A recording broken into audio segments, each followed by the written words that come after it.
Hello everybody, Big Boss Billy here, and I just built a new computer. This is all the stuff I put in it. A GTX 1070, a brand new i7-7700K. It's a great CPU, perfect for streaming and video encoding, and all the rest of this shit. First, let's go with the power supply. This is the EVGA Supernova 650 watt G3 modular. First time I've ever used a modular power supply before, so this is cool. I love that you only use the cables that you actually need. You can see where you plugged them in here. So here's how you install it in my case. My case is a Deepcool TX Mid-Tower Tesseract SW. It was cheap, only like 40 bucks. I don't really care how my case looks. It was a little tricky to get the power supply in there. You can see the holes don't line up perfectly here, so you really have to push it in. You kind of are pushing it right against the back plate of the case. But it takes 4 screws to get that in. Now I'm busting open my motherboard, the Gigabyte GAZ270P D3. The 270 chipset is for the new CPUs like my 7700. Right here, i7-7700K. It fits in a Z170 motherboard, but the 270 is the top of the line, so I figured I'd go with that. So here's how you install a CPU. Open up the cover, you leave the little black case there, little black lid. Drop the CPU in. It can only go in one way, but you'll notice there's a little triangle in the lower left corner. Then simply close the lid and return the little lever to its little latch. And it will automatically pop off the black CPU cover, and you're good to go.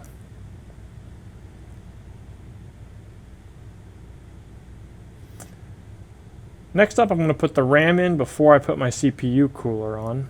I got 16 gigabytes of RAM and 2 sticks. Notice there's 2 colors of RAM slots. If you're only using 2 sticks of RAM, make sure they go in matching RAM slots, as the instructions for your motherboard will say. That way you make sure you get dual channel memory. It's pretty hard to put it in. They can only go in one way, but it takes a lot of force to push them down. Make sure the little switches on each end snap back into place to know that you've really pushed it in far enough. Alright, now time for the CPU cooler. I'm using a Cooler Master Hyper 212 Evo CPU cooler. Very cheap but effective air cooler. It's got a metal bracket for the back of the motherboard and a sticker that you make sure you remove before you connect it to your CPU. So this is how it's going to go. You really should remove the fan first. I made that mistake, and you'll see that it's an issue because you can't access all 4 screws. So at this point, you should remove your fan, but I'm just testing it out here. As you can see, I have clearance over the RAM. Get ready to adjust your retaining bracket for the CPU cooler.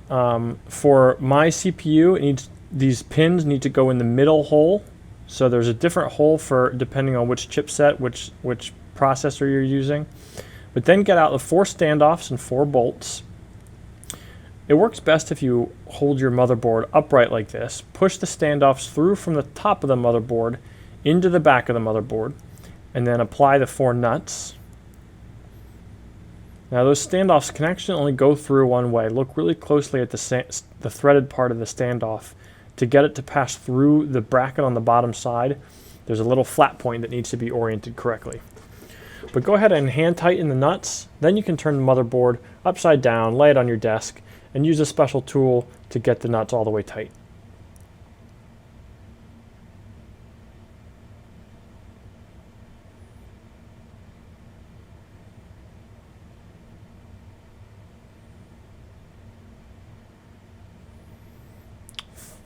Alright, so now when you look at the retaining bracket, there's a little notch, a little hole here.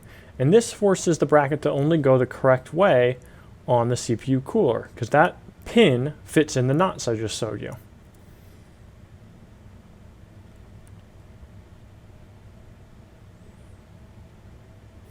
Time to apply your thermal paste. I'm using 9-year-old Arctic Silver 5. I hope it works. I always like the X, personal favorite. Don't use too much, don't use too little. And here we go. I'm placing the cooler on, but at this point, I'm like, fuck it, I forgot to remove the fan. I thought about removing my thermal paste and reapplying it, but it was still nice and wet and soft, so I decided to just stick it back on there. So far, I haven't had any temperature issues, so I think it's okay.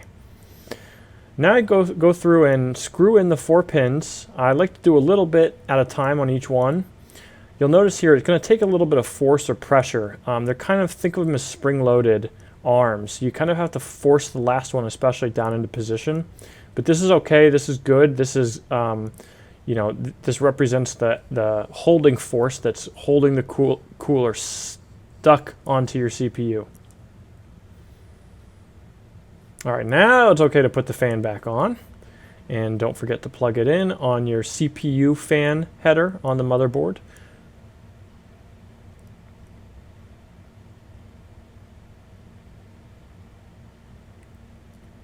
All right, now I got one of these little M.2 solid-state hard drives for my operating system. It goes in this slot right here, and there's a retaining screw that can fit into one of 3 positions. Make sure you put it in the position that matches the size of your M.2. Now there's both a nut and a screw. You need to move the nut into the position that matches the size of your solid-state drive. So install that there. That's just the nut. Then you place the drive in the SATA slot. It can only go one way. If you try to do it upside down, it won't work. Put it in at an angle, and then you'll notice it kind of hangs up a little bit, and you can press it down with your finger while you now install the screw that holds it down into the nut.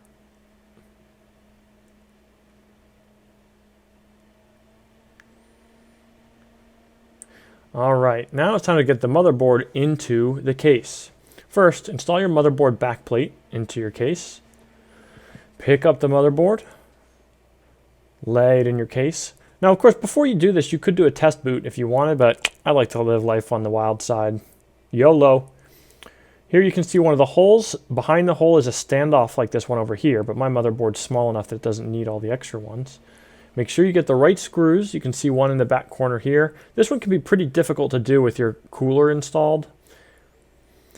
Now, once you've got all the screws holding your motherboard against the backplate, time to start powering your components. So your main motherboard power, install that cable if you have a modular power supply, and run it back through the cable management system into your motherboard.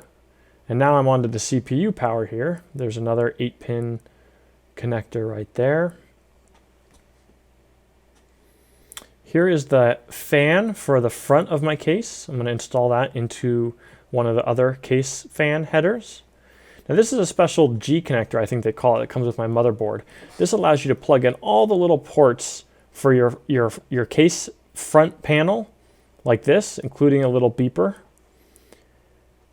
This is easy because you can do this outside of your case and then plug this whole G connector into the motherboard all at once, instead of trying to fiddle with all the little connections right directly to the motherboard. All right, now it's time for this bad boy, my graphics card. Getting it unboxed here. You'll notice that this graphics card is actually really big. It barely fits in the case. It just runs in where the 2.5-inch drives go. So position it in your case. Make sure you get it into the PCI 16X slot.